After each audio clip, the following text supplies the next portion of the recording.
आज महाराष्ट्रामध्ये महानगरपालिकेचे निकाल लागलेले आहेत। यामध्ये बहुसंख्य महानगरपालिकांमध्ये भाजपची सत्ता आलेली आहे आणि प्रामुख्याने मुंबई महानगरपालिका ही भाजपच्या हाती आलेली आहे आणि ह्याचे सर्व श्रेय प्रदेशाध्यक्ष रवींद्र चव्हाण साहेब, मुख्यमंत्री फडणवीस साहेब, आपले पालकमंत्री नितीश राणे साहेब, आमचे खासदार नारायण राणे साहेब यांच्या सर्वांच्या अथक प्रयत्नाने ही भाजपची सत्ता मुंबई नगरपालिकेमध्ये मिळालेली आहे आपल्याला।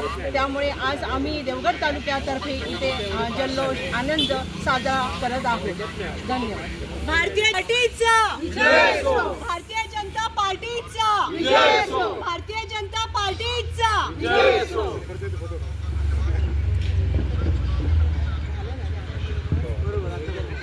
आता एक फोटो काढते मॅडम, येऊ दे एक फोटो काढ।